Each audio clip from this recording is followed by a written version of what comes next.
Hello friends, आप सभी का मेरे यूट्यूब चैनल माय सक्सेस गुरु में हार्दिक स्वागत अभिनंदन करता हूं। मैं लोकेश चौहान, हिस्ट्री लेक्चरर, माध्यमिक शिक्षा विभाग, राजस्थान।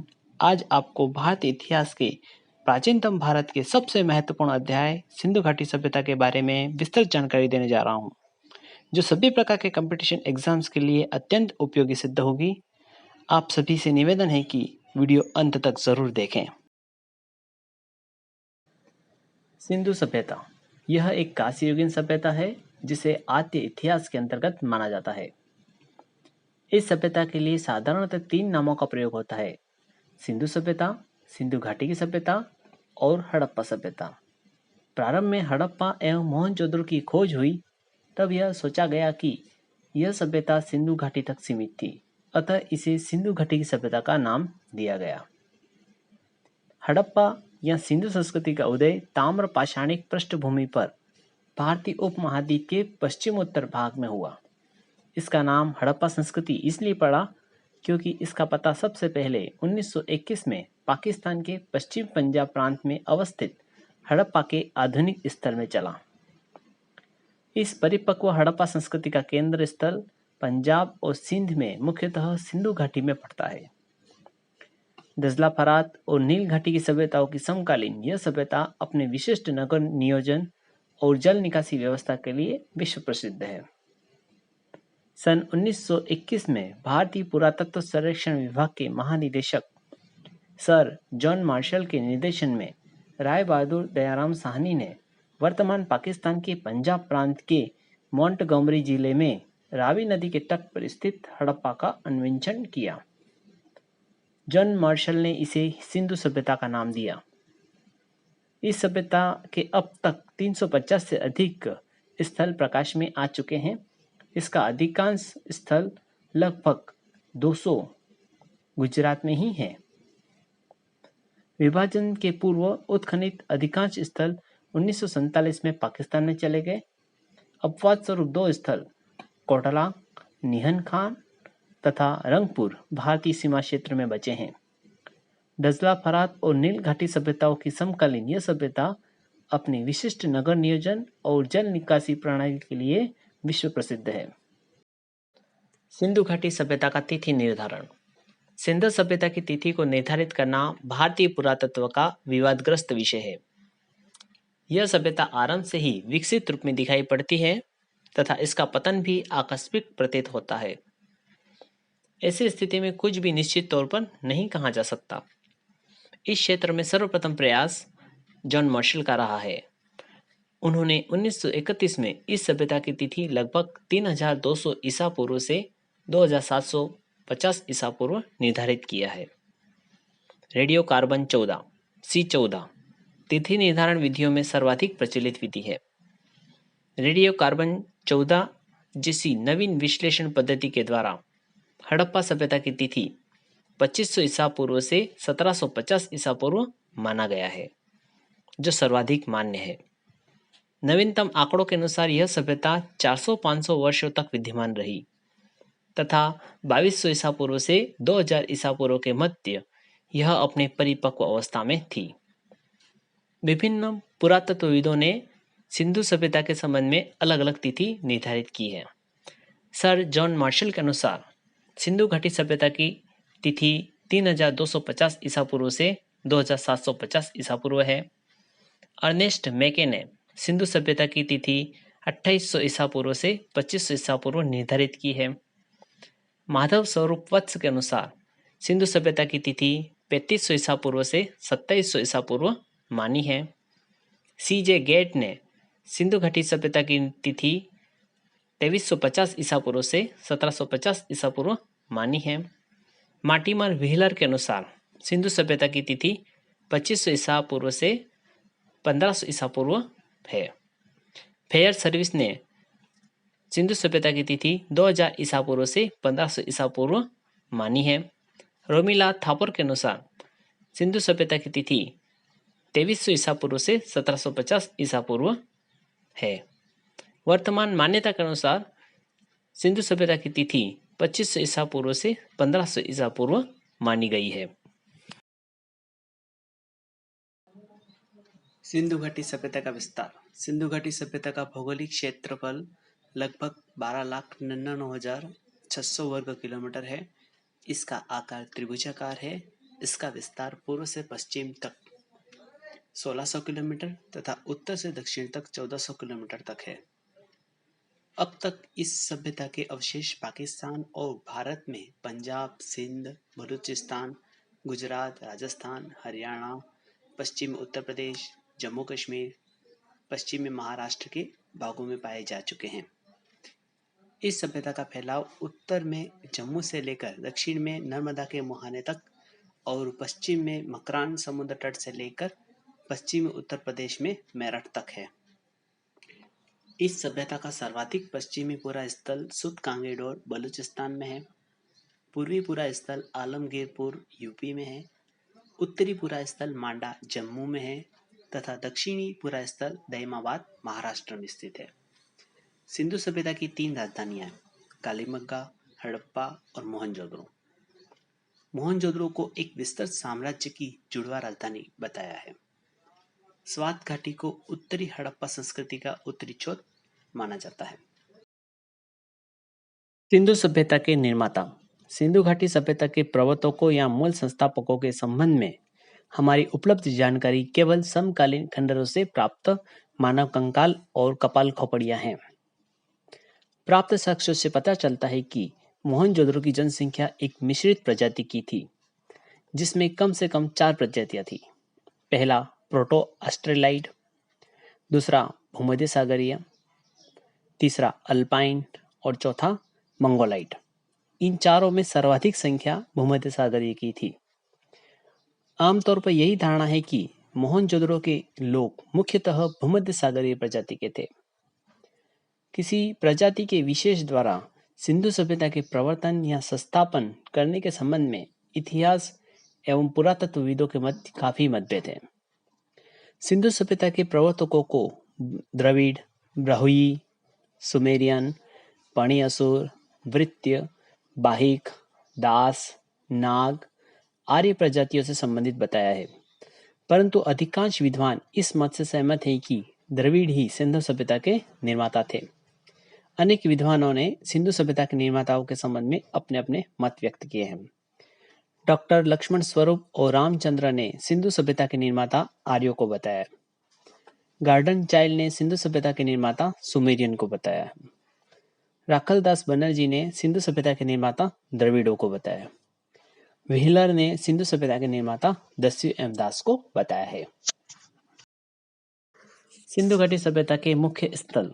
सिंधु घाटी के जिन नगरों की खुदाई की गई है, उन्हें निम्नलिखित वर्गों में विभक्त किया जा सकता है। पहला केंद्रीय नगर, दूसरा तटीय नगर और पत्तन, तीसरा अन्य नगर एवं कस्बे। केंद्रीय नगर सिंधु सभ्यता के 3 केंद्रीय नगर थे, हड़प्पा, मोहनजोदड़ो और धौलावीरा। हड़प्पा पाकिस्तान के पंजाब प्रांत में स्थित मोंटगोमरी जिले में रावी नदी के बाएं तट पर यह पूरा स्थल स्थित है। अलेक्जेंडर कनिंघम इन्हें भारतीय पुरातत्व का जनक कहा जाता है। भारतीय पुरातात्विक सर्वेक्षण के पहले डायरेक्टर जनरल अलेक्जेंडर कनिंघम थे। हड़प्पा के टीले या ध्वंसावशेषों के विषय में सर्वप्रथम जानकारी 1826 में चार्ल्स मैनसन ने दी। सर जॉन मार्शल ने 1921 ईस्वी में इनके ही निर्देशन में राय बहादुर दयाराम साहनी ने इस स्थल का उत्खनन कराया। हड़प्पा पुरातत्व स्थल की ईंटें लाहौर तथा मुल्तान के बीच की रेल पटरी के निर्माण हेतु इस्तेमाल की गई है। 1921 में दयाराम साहनी ने इसका सर्वेक्षण किया और 1923 में इसका नियमित उत्खनन आरंभ हुआ। 1926 में माधव स्वरूप वत्स ने तथा 1946 में मार्टिमल व्हीलर ने व्यापक स्तर पर इसका उत्खनन कराया। हड़प्पा से प्राप्त 2 टीलों में पूर्वी टीले को नगर टीला तथा पश्चिमी टीले को दुर्ग टीला के नाम से संबोधित किया गया है। यहाँ पर 6-6 की 2 पंक्तियों में निर्मित कुल 12 कक्षों वाले एक अन्नागार का अवशेष प्राप्त है, जिसका कुल क्षेत्रफल 2745 वर्ग मीटर से अधिक है। हड़प्पा के सामान्य आवास क्षेत्र के दक्षिण में एक ऐसा कब्रिस्तान स्थित है जिसे समाधि R37 नाम दिया गया है। यह कब्रिस्तान एच संस्कृति भी कहलाता है। हड़प्पा से शवाधान हेतु काष्ठ शव पेटिका का साक्ष्य भी प्राप्त होता है। हड़प्पा के किले के बाहर कुछ ऐसे भवन हैं जिनकी पहचान कर्मचारियों के आवास, दस्तकारी के मंच और 275 वर्ग मीटर में फैले अन्नागार से की गई है। सिंधु सभ्यता में अभिलेख युक्त मोहरें सर्वाधिक हड़प्पा में मिली हैं। हड़प्पा में 2 कमरों वाले बैरक भी हैं जो शायद मजदूरों के रहने के लिए थे। हड़प्पा के दुर्ग का आकार चतुर्भुज था। इस दुर्ग के टीले को व्हीलर ने माउंट एबी नाम दिया है। हड़प्पा सिंधु सभ्यता का सबसे बड़ा नगर था। वर्तमान में सिंधु सभ्यता का सबसे बड़ा नगर धोलावीरा है।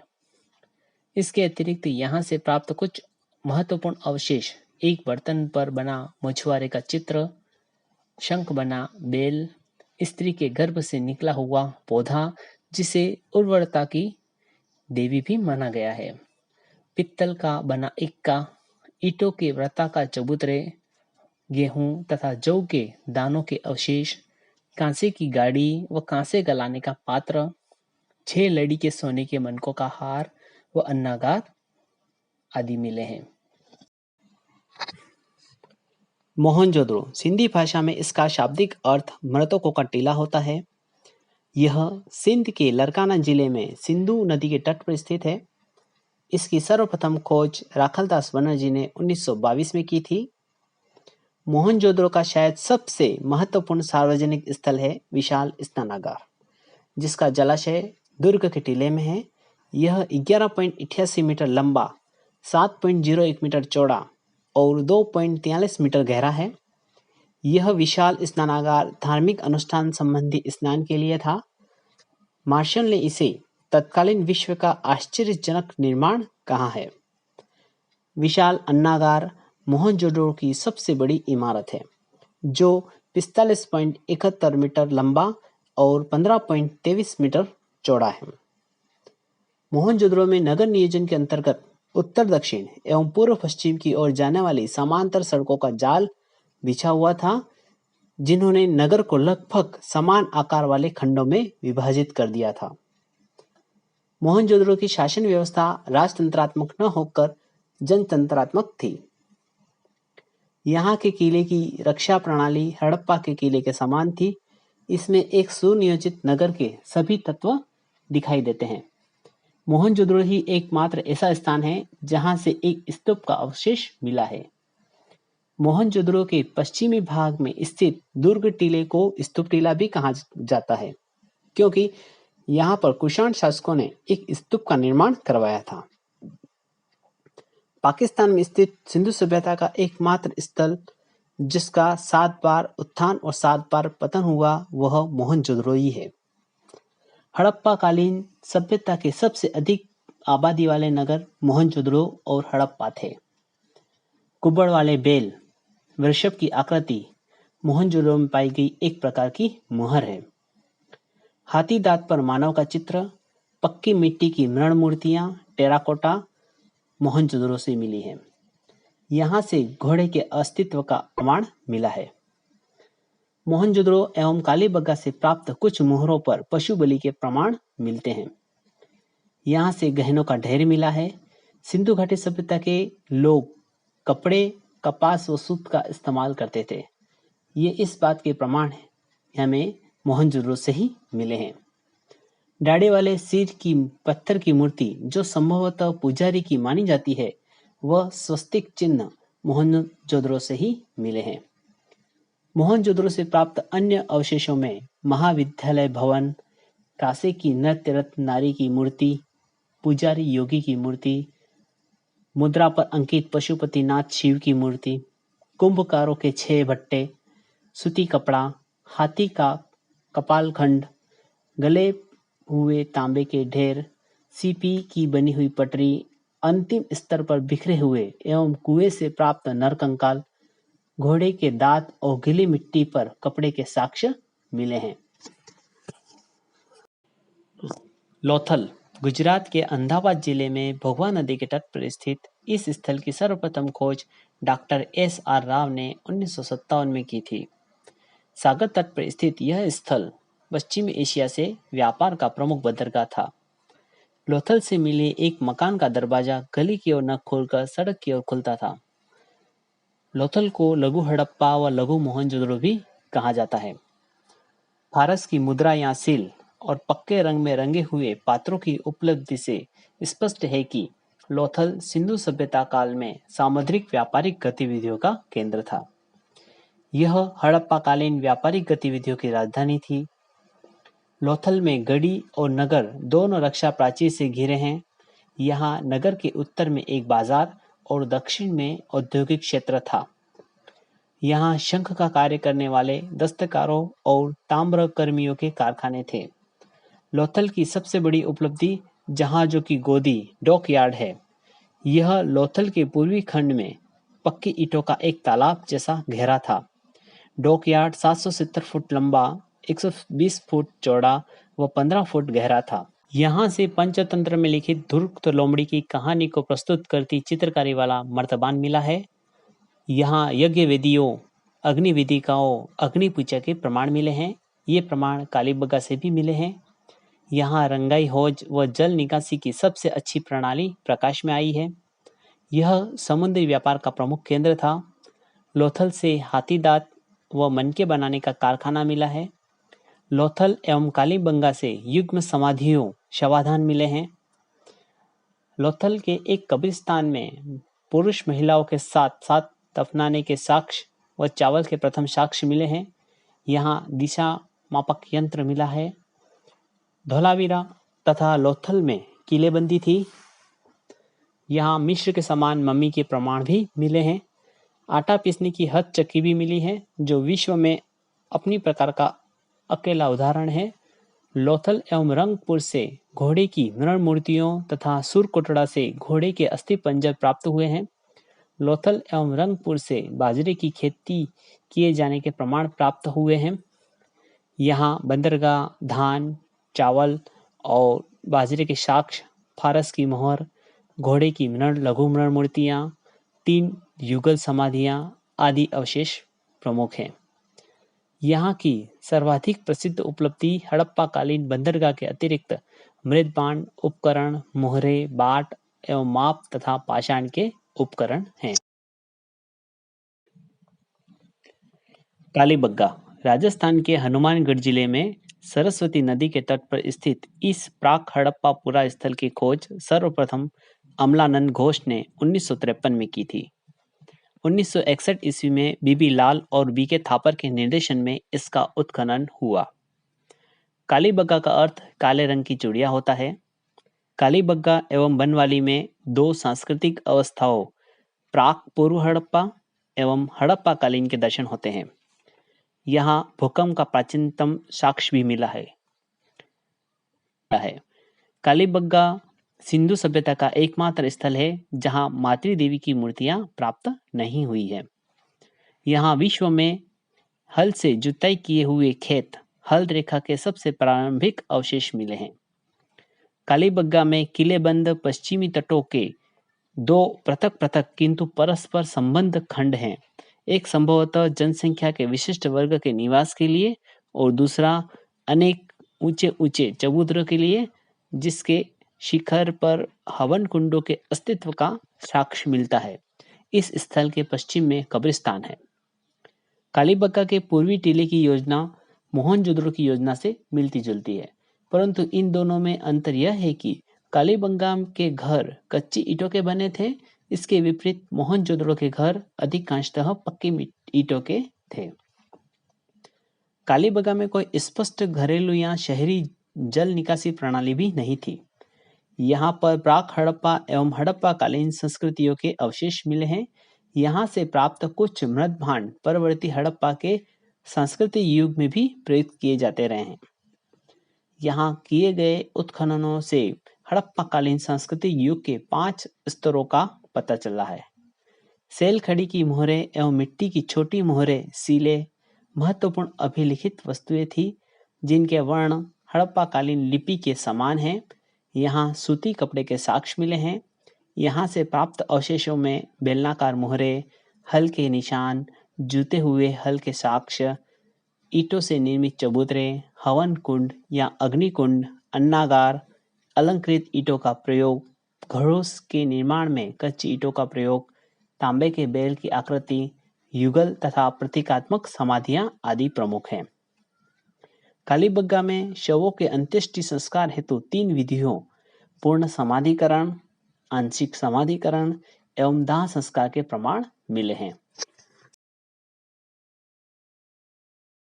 धोलावीरा धोलावीरा गुजरात के कच्छ जिले के भचाऊ में स्थित है।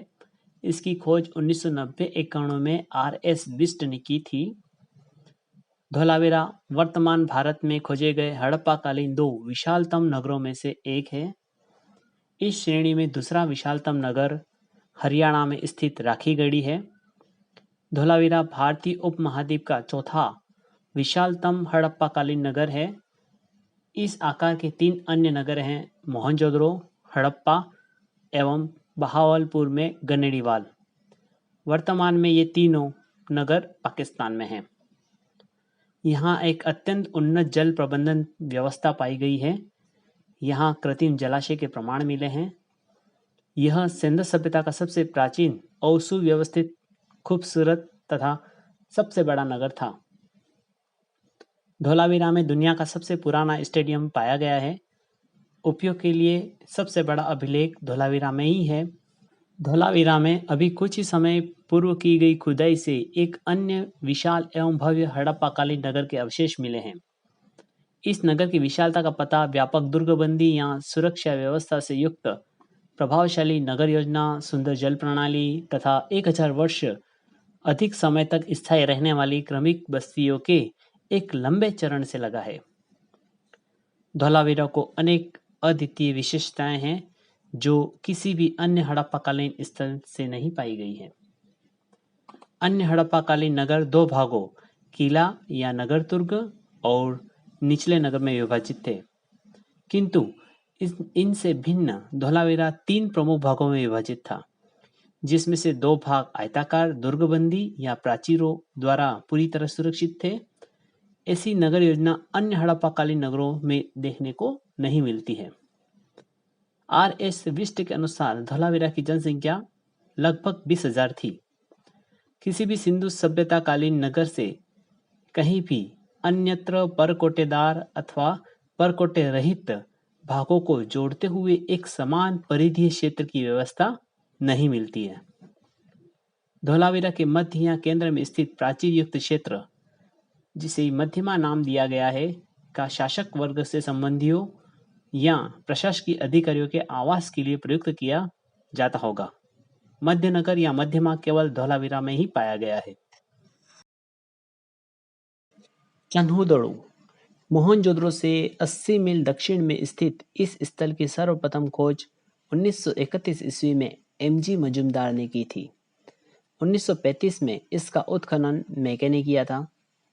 यहाँ सिंध संस्कृति के अतिरिक्त पाक, हड़प्पा संस्कृति, जिसे झुकर संस्कृति और झांगर संस्कृति भी कहते हैं, के अवशेष मिले हैं। यहाँ के निवासी कुशल कारीगर थे। इसकी पुष्टि इस बात से की जाती है कि यह मनके, सीप, अस्थि तथा मुद्रा बनाने का प्रमुख केंद्र था। यहाँ से प्राप्त अवशेषों में अलंकृत हाथी, खिलौना, कुत्ते का बिल्ली का पीछा करते हुए पद चिन्ह एवं सौंदर्य प्रसाधनों में प्रयुक्त लिपस्टिक आदि प्रमुख है। चन्हुदड़ो एकमात्र पूरा स्थल है जहाँ से वक्राकार ईंटें मिली हैं। चन्हुदड़ो में किसी दुर्ग का अस्तित्व नहीं मिला है। यहाँ से झुकर झांगर संस्कृति के अवशेष मिले हैं। चन्हुदड़ो व लोथल में मनका निर्माण का कारखाना भी मिला है। सुरकोटड़ा गुजरात के कच्छ जिले में स्थित सुरकोटड़ा की सर्वप्रथम खोज जगपति जोशी ने 1964 में की थी। यह स्थल सिंध संस्कृति के पतन काल को दृष्टिगत करता है। सुरकोटड़ा एक प्राचीर युक्त सिंधुकालीन महत्वपूर्ण बस्ती है। इस स्थल के अंतिम स्तर पर घोड़े की अस्थियां मिली हैं, जो किसी भी अन्य हड़प्पाकालीन स्थल से प्राप्त नहीं हुई हैं। यहाँ घोड़े की अस्थियां एवं एक विशेष प्रकार की कब्रगाह के अवशेष मिले हैं। रंगपुर, यह गुजरात के अहमदाबाद जिले में मादर नदी के तट पर स्थित है। इसकी खोज 1931 में एम.एस. वत्स तथा 1953 में एस.आर. राव ने की थी। यहाँ सिंधु संस्कृति के उत्तरावस्था के दर्शन होते हैं। उल्लेखनीय है कि रंगपुर से प्राप्त अवशेषों में न कोई मुद्रा और न ही कोई मातृ देवी की मूर्ति प्राप्त हुई है। यहाँ धान की भूसी के ढेर, कच्ची ईंटों के दुर्ग, नालियां, मृदभांड, पत्थर के फलक आदि मिले हैं। रंगपुर 15 अगस्त 1947 के बाद भारत का प्रथम खोजा गया सिंधु स्थल है। कोट दीजी, पाकिस्तान के सिंध प्रांत के खैरपुर में सिंधु नदी के तट पर स्थित कोट दीजी की सर्वप्रथम खोज धुरिये ने 1935 में की थी। 1955 में फजल अहमद खान ने इसकी नियमित खुदाई कराई। यहाँ प्राक हड़प्पा संस्कृति की अवस्था दृष्टिगोचर होती है, जहाँ पत्थरों का इस्तेमाल होता है। संभवतः पाषाण युगीन सभ्यता का अंत तथा हड़प्पा सभ्यता का विकास यही हुआ था। कोट दीजी में बाणाग्रह, कांस्य की मुर्चुड़ियाँ, धातु के उपकरण तथा हथियार आदि अवशेष प्राप्त हुए हैं।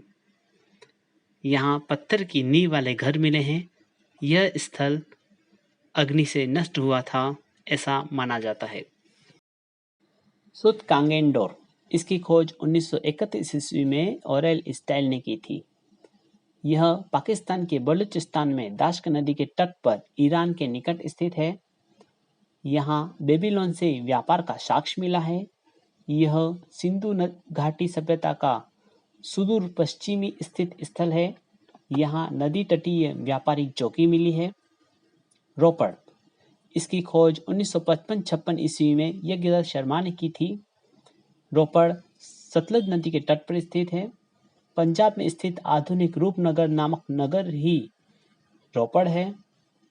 यहाँ से तांबे की कुल्हाड़ी मिली है। रोपड़ से मानव के साथ कुत्ते को दफनाने का साक्ष्य मिला है। आलमगीरपुर, इसकी खोज यज्ञदत्त शर्मा ने की थी। यह उत्तर प्रदेश के पूर्वी मेरठ में हिंडन नदी के तट पर स्थित है। यहाँ से मृत भांडों पर गिलहरी व मोरों के साक्ष्य मिले हैं। यह हड़प्पा स्थल का सबसे पूर्वी पुरा स्थल है। इस पुरा स्थल की खोज में भारत सेवक समाज संस्था का विशेष योगदान रहा है। मालवण, इसकी खोज 1961 ईस्वी में जे.पी. जोशी व आलीन ने की थी। यह गुजरात के सूरत में ताप्ती नदी के तट पर स्थित है। यहाँ सिंचाई की नहर के अवशेष मिले हैं। दायमाबाद, यह महाराष्ट्र के अहमदनगर में प्रवरा नदी के तट पर स्थित है। यह स्थल हड़प्पा सभ्यता का दक्षिणतम छोर है। यह हड़प्पा सभ्यता के अंतर्गत गोदावरी घाटी में विकसित सभ्यता का क्षेत्र था। मेहरगढ़, यहाँ से प्राप्त मृण मोहरों को हड़प्पाई मोहरों में प्राचीनतम पुरोगामी माना जाता है। मेहरगढ़ से स्थायी जीवन के प्राचीनतम प्रमाण मिले हैं। भारतीय उपमहाद्वीप की प्राचीनतम कृषक बस्ती मेहरगढ़ में प्राप्त हुई है। बुर्ज होम, यह कश्मीर में स्थित है। यहाँ पालतू कुत्तों को उनके स्वामियों की कब्रों में उनके साथ दफनाने के प्रमाण मिले हैं। यहाँ से प्राप्त मानवीय शवाधान या कब्र के नीचे एक कुत्ते का शवाधान बड़ा ही रोचक है। ऐसा दृष्टांत किसी भी हड़प्पा कालीन स्थल से प्राप्त नहीं हुआ है। राखीगढ़ी, यह हरियाणा के घग्गर क्षेत्र में स्थित है। मुंडी गाक, यह हड़प्पा कालीन पुरा स्थल अफगानिस्तान में स्थित है। मांडा, यह जम्मू में पीर पंजाल पर्वतमाला की तराई में चीनाव नदी के तट पर स्थित है। इस स्थल में की गई खुदाई से हड़प्पा और प्रागैतिहासिक युग से संबंधित संस्कृति का त्रिस्तरीय क्रम प्राप्त हुआ है। प्रागैतिहासिक काल में मांडा एक छोटी हड़प्पाकालीन बस्ती थी। यहाँ विशेष प्रकार के मृदभांड, टेराकोटा आदि प्राप्त हुए हैं। सिंधु सभ्यता के नगरों का क्रम। सिंधु सभ्यता का पहला नगर हड़प्पा है। सिंधु सभ्यता का दूसरा नगर मोहनजोदड़ो है। सिंधु सभ्यता का तीसरा महत्वपूर्ण नगर चन्हुदड़ो है। सिंधु सभ्यता का चौथा महत्वपूर्ण नगर लोथल है। सिंधु सभ्यता का पांचवा महत्वपूर्ण नगर कालीबंगा है। सिंधु सभ्यता का छठा महत्वपूर्ण नगर बनवाली है। नदी के तट पर स्थित प्रमुख हड़प्पा स्थल मोहनजोदड़ो सिंधु नदी के तट पर स्थित है। हड़प्पा रावी नदी के तट पर स्थित है। रोपड़ सतलज नदी के तट पर स्थित है। मांडा चिनाब नदी के तट पर स्थित है। कालीबंगा घग्गर नदी और प्राचीनतम सरस्वती एवं द्रशत नदी के तट पर स्थित है। लोथल भोगवा नदी के तट पर स्थित है। सोतकांगेडोर दाश्क नदी के तट पर स्थित है। बालाकोट विंदार नदी के तट पर स्थित है। सोतकाकोह शादीकोर नदी के तट पर स्थित है। आलमगीरपुर हिंडन नदी के तट पर स्थित है। रंगपुर मादर नदी के तट पर स्थित है। कोटदीजी सिंधु नदी के तट पर स्थित है और बनवाली प्राचीनतम सरस्वती नदी के तट पर स्थित है।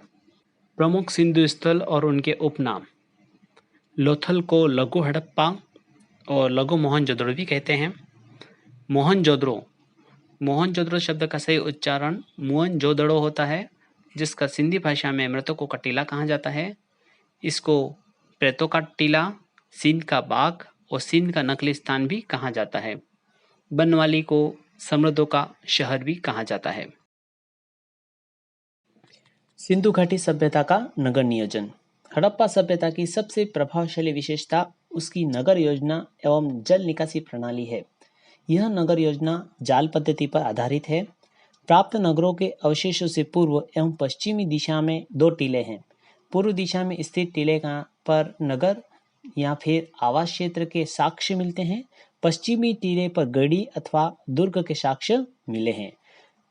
लोथल एवं सुरकोटड़ा के दुर्ग और नगर क्षेत्र दोनों एक ही रक्षा प्राचीर से घिरे हैं।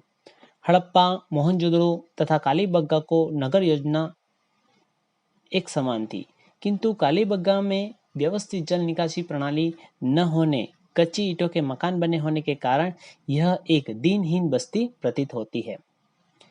हड़प्पा सभ्यता के किसी भी पुरा स्थल से किसी भी मंदिर के अवशेष नहीं मिले हैं। केवल मोहनजोदड़ो ही एकमात्र ऐसा स्थान है जहां से एक स्तूप का अवशेष मिला है, यद्यपि इसे कुषाणकालीन माना गया है। हड़प्पाकालीन नगरों के चारों ओर प्राचीर बनाकर किलेबंदी करने का उद्देश्य नगर को शत्रुओं के प्रबल आक्रमणों से रक्षा करना नहीं था, अपितु लुटेरों और पशु दस्युओं से सुरक्षित रहने के लिए सुरक्षात्मक उपाय थे। सड़कें, गलियां एक निर्धारित योजना के अनुसार निर्मित की गई हैं। मुख्य मार्ग उत्तर से दक्षिण दिशा की ओर जाते हैं तथा सड़कें एक दूसरे को समकोण पर काटती हुई जाल सी प्रतीत होती थी। कालीबंगा में निर्मित सड़कों एवं गलियों को एक समानुपातिक ढंग से बनाया गया था। नगर योजना जाल पद्धति पर आधारित है। नगर की प्रमुख सड़क को प्रथम सड़क कहा गया है। आमतौर पर नगरों में प्रवेश पूर्वी सड़क से होता था और जहां पर यह प्रथम सड़क से मिलती थी, इसे ऑक्सफोर्ड सर्कस कहा गया है। सड़कें मिट्टी की बनी हुई होती थी। इस सभ्यता के नगर विश्व के प्राचीनतम सुनियोजित नगर हैं। नालियां, जल निकासी प्रणाली सिंधु सभ्यता की अद्वितीय विशेषता थी, जो हमें यह अन्य किसी भी समकालीन सभ्यता में नहीं प्राप्त होती है। नालियां ईंटों या पत्थरों से ढकी होती थी। इनके निर्माण में मुख्यतः ईंटों और मोर्टार का प्रयोग किया जाता था, पर कभी-कभी चूने और जिप्सम का भी प्रयोग किया जाता था। घरों से जल निकासी मोरियों के द्वारा होती थी, जो मुख्य नालियों में गिरती थी। मोहनजोदड़ो की जल निकासी प्रणाली अद्भुत थी तथा हड़प्पा की निकासी प्रणाली तो और भी विलक्षण थी। कालीबंगा के अनेक घरों में अपने अपने कुएं थे। हड़प्पा, मोहनजोदड़ो और अन्य नगर पकाई गई ईंटों से पूर्णतः बने थे, जबकि कालीबंगा व रंगपुर नगर कच्ची ईंटों के बने थे। सभी प्रकार के ईंटों की एक विशेषता थी, वे एक निश्चित अनुपात पे बने थे और अधिकांशतः आयताकार थे, जिनकी लंबाई उनकी चौड़ाई की दूनी तथा ऊंचाई या मोटाई चौड़ाई की आधी थी, अर्थात लंबाई, चौड़ाई तथा मोटाई का अनुपात 4:2:1 था। सामान्यतः एक ईंट का आकार 10.25 इंटू 5.0 इंटू 2.25 इंच था। बड़े ईंटों का प्रयोग टालियों को ढकने में किया जाता था। मोहनजोदड़ो से मिली हड़प्पा की सबसे बड़ी ईंट 51 centimetre into 26.27 centimetre into 6.35 centimetre के आकार की थी। English bond. सिंधु सभ्यता में ईंटों को बारी बारी से लंबाई और चौड़ाई में रखने की पद्धति इंग्लिश बॉन्ड कही जाती है। दीवार की फर्शों के कोने या किनारे बनाने के लिए एल आकार की ईंटों का तथा स्नानागार की फर्श बनाने के लिए जल रोधी छोटी ईंटों का प्रयोग किया जाता था। भवन। हड़प्पाकालीन नगरों के भवन 3 श्रेणियों में विभाजित किए जा सकते हैं। पहला आवासीय भवन, दूसरा विशाल भवन और तीसरा सार्वजनिक स्नानागार और अन्नागार आदि। मकानों का निर्माण सादगीपूर्ण किया गया था। उनमें एक रूपता थी। कालीबंगा के कुछ मकान की फर्श में ईंटों का प्रयोग किया गया है। प्रत्येक मकान में एक आंगन, एक रसोई घर तथा एक स्नानागार होता था। घरों के दरवाजे मुख्य सड़क की ओर न खुलकर पिछवाड़े की ओर खुलते थे। सामान्यतः मकान छोटे होते थे, जिनमें 4-5 कमरे होते थे और कुछ बड़े आकार के भवन भी मिले हैं, जिसमें 30 कमरे तक बने होते थे तथा 2 मंजिले भवनों का भी निर्माण हुआ था। प्रत्येक मकान में नालियां भी थी जो ढकी हुई थी। सिंधु घाटी सभ्यता की राजनीतिक व्यवस्था। हड़प्पा संस्कृति की व्यापकता एवं विकास को देखने में ऐसा लगता है कि यह सभ्यता किसी केंद्रीय शक्ति से संचालित होती थी। हड़प्पाकालीन राजनीतिक व्यवस्था वास्तविक स्वरूप के बारे में हमें कोई स्पष्ट जानकारी नहीं है। चूंकि हड़प्पावासी वाणिज्य की ओर आकर्षित थे, इसलिए ऐसा माना जाता है कि संभवतः हड़प्पा सभ्यता का शासन वणिक वर्ग के हाथ में ही था। व्हीलर ने सिंधु प्रदेश के लोगों के शासन को मध्यम वर्गीय जनतंत्रात्मक शासन कहा है और उसने धर्म की महत्ता को स्वीकार किया है। स्टुअर्ट पिगट के विचार में सिंधु प्रदेश के शासन पर पुरोहित वर्ग का प्रभाव था। हंटर के अनुसार मोहनजोदड़ो का शासन राजतंत्रात्मक न होकर जनतंत्रात्मक था। मैके के कथन के अनुसार मोहनजोदड़ो का शासन एक प्रतिनिधि शासक के हाथ में था। सिंधु घाटी सभ्यता की सामाजिक व्यवस्था। समाज की इकाई परंपरागत तौर पर परिवार थी। मातृदेवी की पूजा तथा मोहरों पर अंकित चित्र से यह परिलक्षित होता है कि हड़प्पा समाज संभवतः मातृसत्तात्मक था। नगर नियोजन, दुर्ग, मकानों के आकार व रूपरेखा तथा शवों के दफनाने के ढंग को देखकर ऐसा प्रतीत होता है कि सिंधव समाज अनेक वर्गों जैसे पुरोहित, व्यापारी, अधिकारी, शिल्पी, जुलाहे एवं श्रमिकों में विभाजित रहा होगा। सिंधु सभ्यता के लोग युद्ध प्रिय कम, शांति प्रिय अधिक थे। समाज में व्यापारी वर्ग सबसे प्रभावशाली था। योद्धा वर्ग के अस्तित्व का साक्ष्य नहीं मिला है। सिंधु सभ्यता के निवासी शाकाहारी एवं मांसाहारी दोनों थे।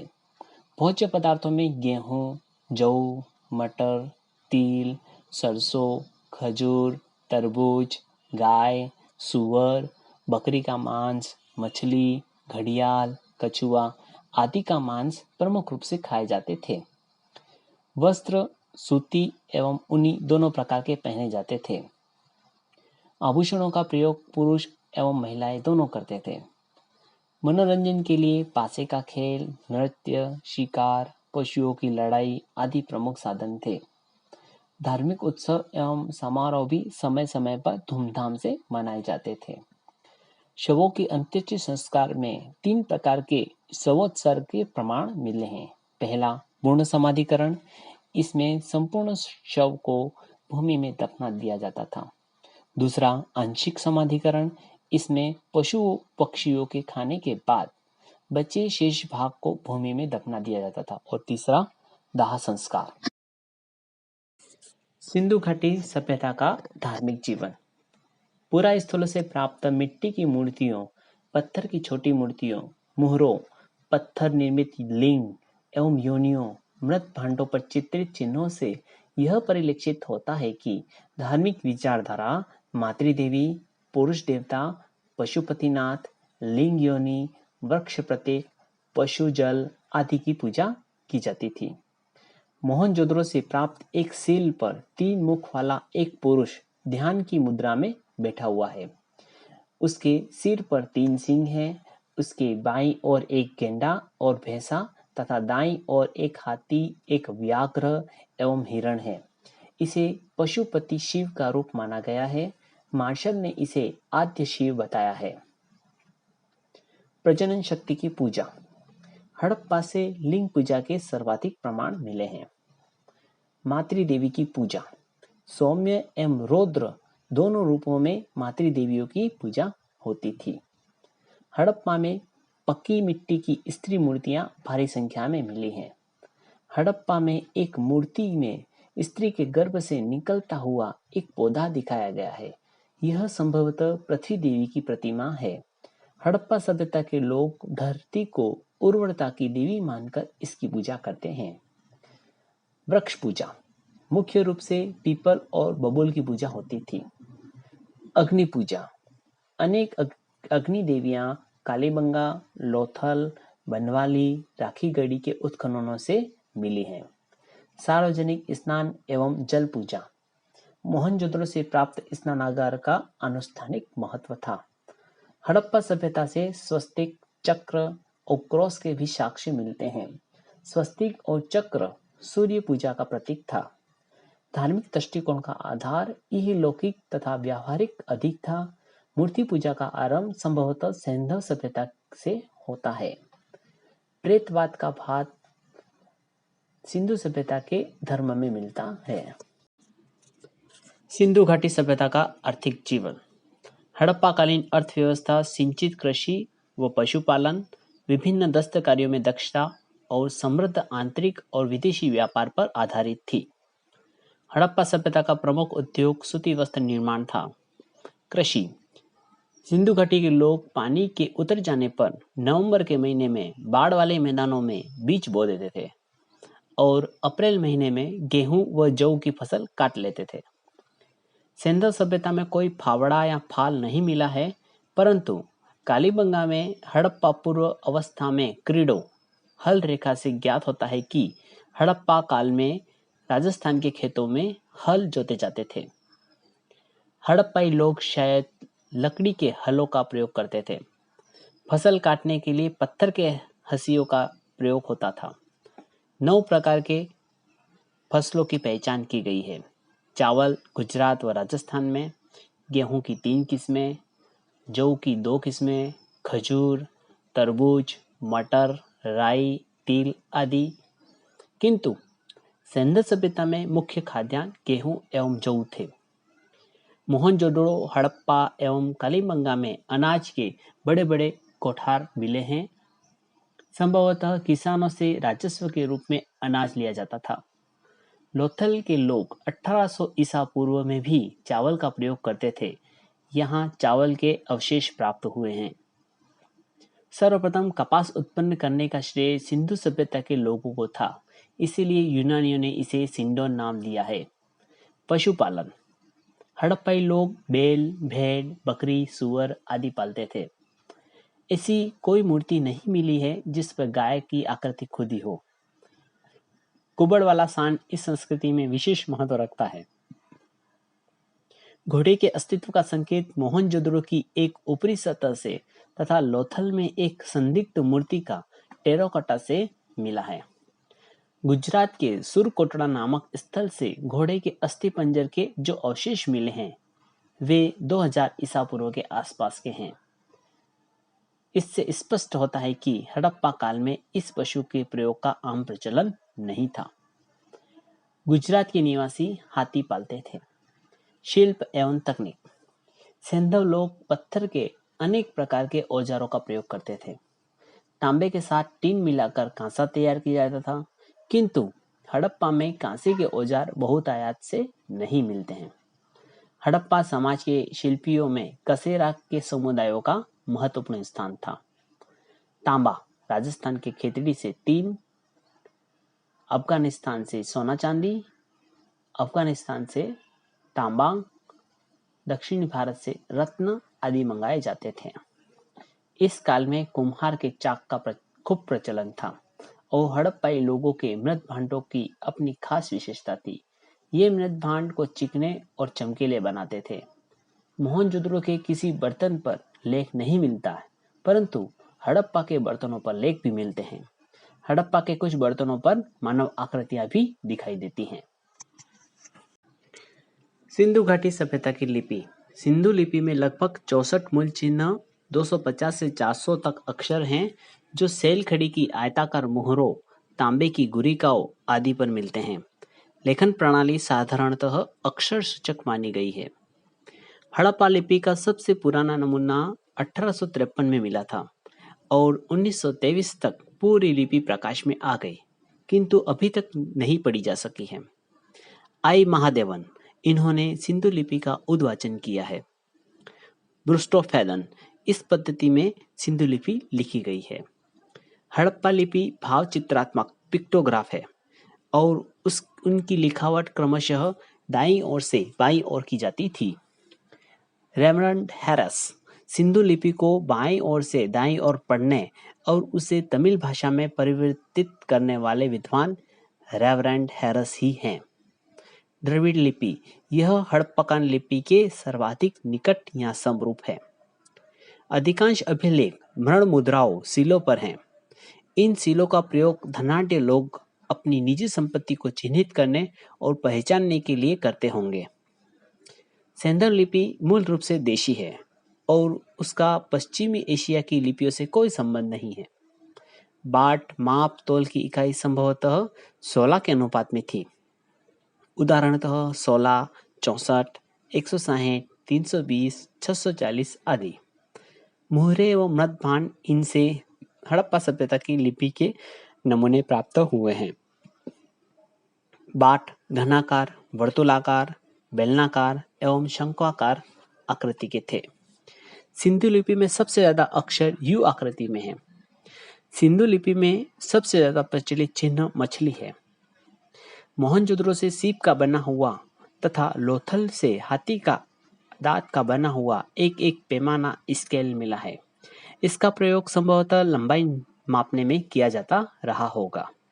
मृत भांड, हड़प्पा भांडों पर आमतौर से व्रत या वृक्ष की आकृति मिलती है। यही प्रमुख चित्रकारी है।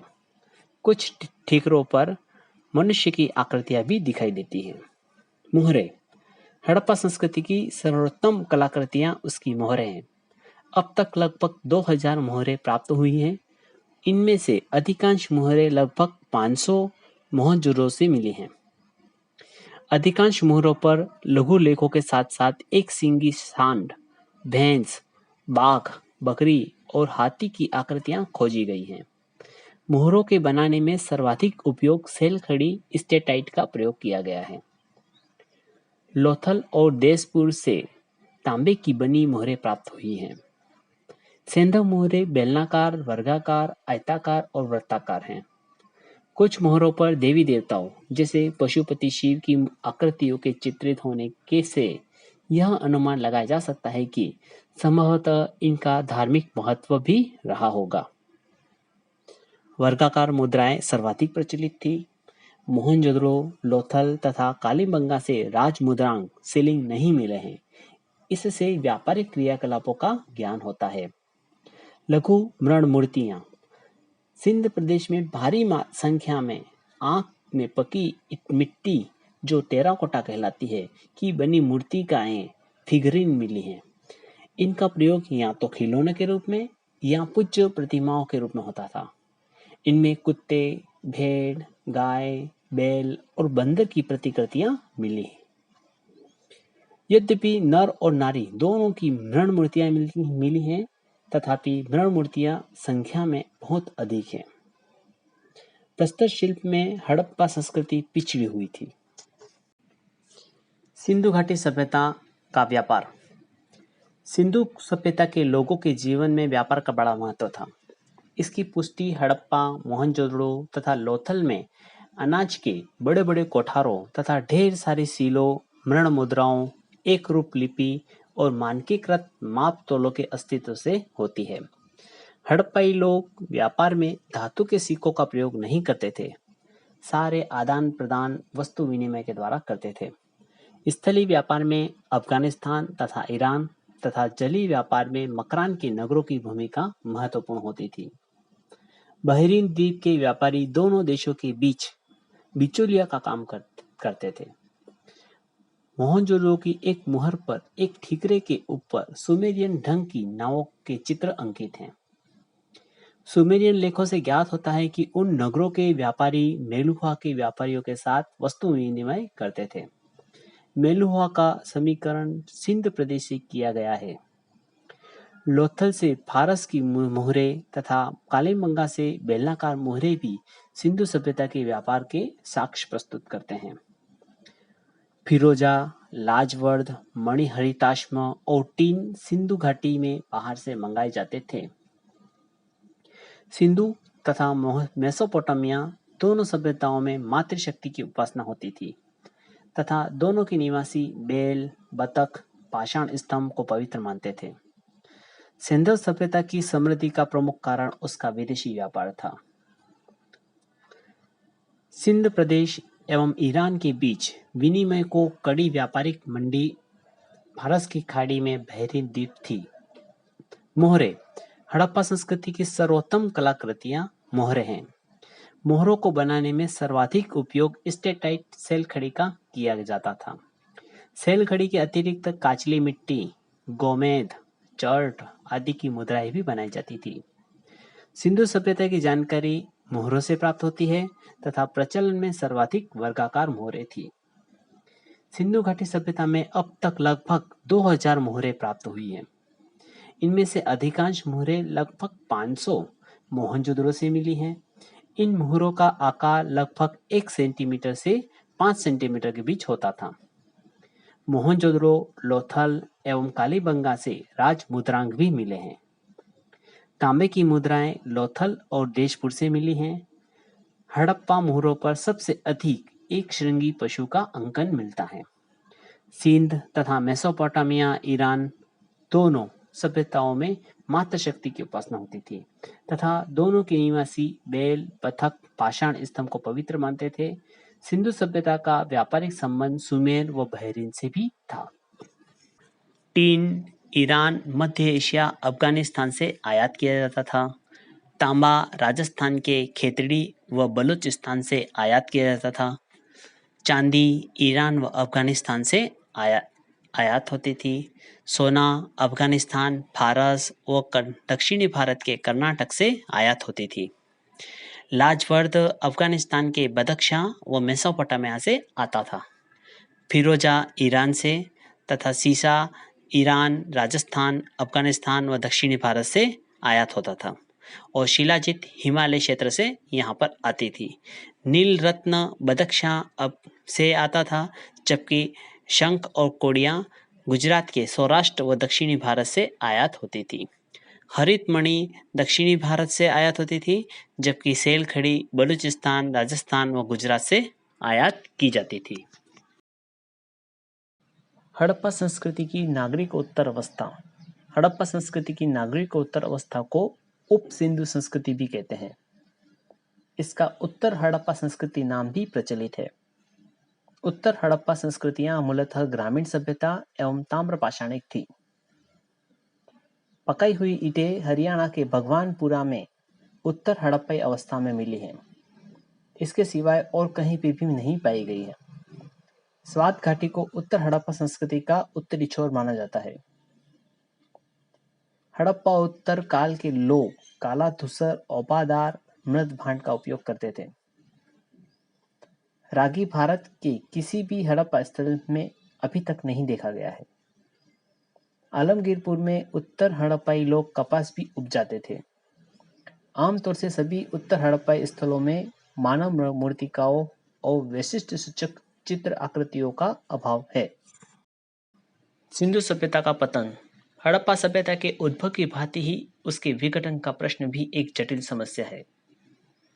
इसके परवर्ती चरण में 2000 ईसा पूर्व से 1700 ईसा पूर्व के बीच किसी समय हड़प्पा कालीन सभ्यता का स्वतंत्र अस्तित्व धीरे धीरे विलुप्त हो गया।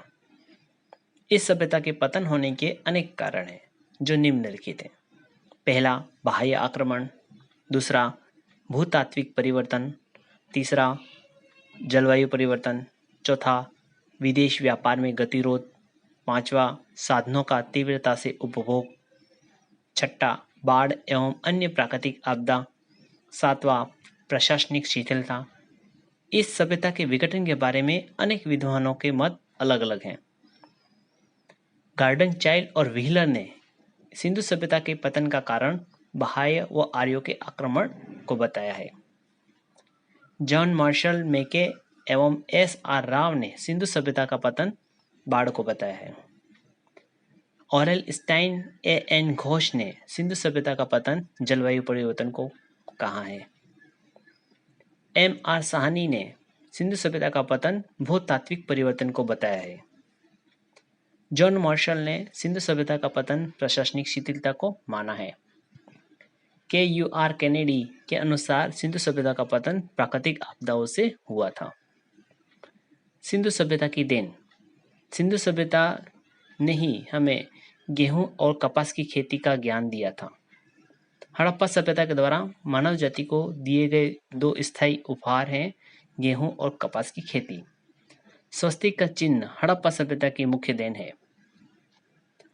16 के गुणज में माप तोल के पैमाने का प्रयोग करना, जूड़े का प्रयोग, केश विन्यास, मातृदेवी, पशुपति शिव, लिंग की पूजा, पशु, पीपल वृक्ष की पूजा, हल का प्रयोग एवं जुताई, ये सब सिंधु सभ्यता की ही देन है। सिंधु घाटी सभ्यता से संबंधित स्मरणीय तथ्य। हड़प्पा कालीन 4 विशालतम नगर मोहनजोदड़ो, हड़प्पा, गंदेनीवाल तथा धोलावीरा थे। धोलावीरा को 7 सांस्कृतिक चरणों में बांटा गया है। हड़प्पा में शवों को दफनाने की प्रथा थी, जबकि मोहनजोदड़ो में जलाने की प्रथा विद्यमान थी। सैंधवकालीन मोहरें सर्वाधिक मोहनजोदड़ो से मिली हैं। सर्वाधिक सैंधव पुरा स्थल गुजरात से ही उत्खनित हुए हैं। हड़प्पा सभ्यता में प्रत्येक नगर 2 भागों में विभाजित थे, जबकि धोलावीरा में 3 भागों में विभाजित था। कृषि हड़प्पा अर्थव्यवस्था का मूल आधार था। हड़प्पा मोहरों पर सबसे अधिक एक श्रृंगी पशु का अंकन मिलता है। हड़प्पा से एक मुद्रा पर पैर में सांप को दबाए हुए गरुड़ का चित्रण मिलता है। स्वस्तिक चिन्ह संभवतः हड़प्पा सभ्यता की देन है। इस चिन्ह से सूर्य उपासना का अनुमान लगाया जाता है। हड़प्पा से मिली मोहरों में सर्वाधिक सेल खड़ी से निर्मित है। प्रचलन में सर्वाधिक वर्गाकार मोहरें थी। बटन के आकार की मुहर लोथल से मिली है। अग्निकुंड लोथल एवं कालीबंगा से प्राप्त हुए हैं। सिंधु घाटी के लोग तलवार से परिचित नहीं थे। सैंधव स्थलों का सर्वाधिक संकेंद्रण विस्तार हकरा घग्गर मार्ग क्षेत्र में है। अरब सागर के तट पर विकसित बंदरगाह सुत कंगीडोर, बालाकोट, अल्लादीनो तथा लोथल आदि थे। सिंधु सभ्यता के 6 मुख्य नगर हड़प्पा, मोहनजोदड़ो, लोथल, चन्होदड़ो, कालीबंगा एवं बनवाली हैं। कोट दीजी से बाणाग्र मिला है। कालीबंगा एवं बनवाली से 2 सांस्कृतिक अवस्थाओं प्राक पूर्व हड़प्पा एवं हड़प्पा कालीन के दर्शन होते हैं। घोड़े की जानकारी मोहनजोदड़ो, लोथल तथा सुरकोटड़ा से प्राप्त हुई है। सैंधव नगरों में किसी भी मंदिर, समाधि आदि के अवशेष नहीं मिले हैं। आंशिक समाधान हड़प्पा से, कलश समाधान मोहनजोदड़ो से तथा प्रतीकात्मक समाधान कालीबंगा से मिले हैं। मोहनजोदड़ो से प्राप्त एक सील पर 3 मुख वाले देवता पशुपति नाथ की मूर्ति मिली है। उनके चारों ओर हाथी, गेंडा, चीता, भैंसा विराजमान है। हड़प्पा सभ्यता में मातृदेवी की उपासना सर्वाधिक प्रचलित थी। चावल के प्रथम साक्ष्य लोथल से प्राप्त हुए हैं। मोहरें सर्वाधिक सेल खड़ी स्टेटाइट की थी। धान की भूसी लोथल एवं रंगपुर से प्राप्त हुई है। धातु निर्मित मूर्तियों में सर्वाधिक महत्वपूर्ण मोहनजोदड़ो से प्राप्त एक नर्तकी की कांस्य मूर्ति है। प्रस्तर मूर्तियों में सर्वप्रथम मोहनजोदड़ो से प्राप्त योगी अथवा पुरोहित की मूर्ति है। भारत में विशालतम हड़प्पा-कालीन बस्ती कुंतासी, धोलावीरा एवं राखीगढ़ी है। दहिमाबाद महाराष्ट्र अहमदनगर जिले में गोदावरी के सहायक प्रवरा नदी के तट पर स्थित है। यह सिंधु सभ्यता का अंतिम दक्षिणी भाग है। मोहनजोदड़ो एवं कालीबंगा से प्राप्त कुछ मुहरों पर पशु बलि के भी प्रमाण मिलते हैं। भारत में लिंग पूजा का प्रारंभ संभवतः प्रोटो ऑस्ट्रेलाइट जाति में हुआ था। हरियाणा के हिसार जिले में सरस्वती नदी के तट पर स्थित प्राक हड़प्पा-कालीन पुरा स्थल कुणाल से चांदी के 2 मुकुट मिले हैं। लोथल एवं सूरकोटड़ा भारत में हड़प्पा-कालीन मुख्य बंदरगाह था। मनके बनाने के कारखाने लोथल एवं चन्हूदड़ों से मिले हैं। लोथल एवं कालीबंगा से युग्म समाधियां भी मिली हैं। सोथी संस्कृति, इसे प्राक हड़प्पा संस्कृति काल के अंतर्गत रखा जाता है। अमलानंद घोष ने 1953 में बीकानेर में इस संस्कृति की खोज की थी। बालाथल, सिंधु सभ्यता के क्षेत्र से बाहर अभी तक ज्ञात सबसे पुराना ग्रामीण अधिवास बालाथल है। खेतड़ी, इस क्षेत्र से मिले साक्ष्यों को पुरातत्वविदों ने गणेशवर जोधपुर संस्कृति नाम भी दिया है। मोहनजोदड़ो, यहाँ मिले एक पत्थर की मूर्ति को पुरोहित राजा की संज्ञा दी गई है। 1925 में मोहनजोदड़ो के डेड मैन लैंड भाग से 16 लोगों के अस्थि पंजर आभूषणों सहित मिले हैं। सर जॉन मार्शल, ये 1924 में भारतीय पुरातात्विक सर्वेक्षण के डायरेक्टर थे। इन्होंने पूरे विश्व के समक्ष सिंधु घाटी में एक नवीन सभ्यता की खोज की घोषणा की थी। सर जॉन मार्शल भारत में कार्य करने वाले पहले पेशेवर पुरातत्वविद थे। व्हीलर 1944 में भारतीय पुरातात्विक सर्वेक्षण के डायरेक्टर जनरल बने। उन्होंने पुरातत्व की पद्धति में सैनिक परिशुद्धता को समावेश किया। धातुओं में लघु मूर्तियां बनाने के लिए मोम साचा विधि प्रचलित थी। वर्तमान भारतीय जीवन का धर्म वह क्षेत्र है जो आज भी सिंधु सभ्यता से प्रेरणा ग्रहण कर रहा है। सिंधु घाटी सभ्यता की मुख्य विशेषता व्यवस्थित शहरी जीवन थी। सिंधु घाटी की जल निकासी प्रणाली का सबसे बड़ा दोष नालियों का कुएं के पास होना था। सिंधु सभ्यता की समृद्धि का प्रमुख कारण उसका विदेशी व्यापार था।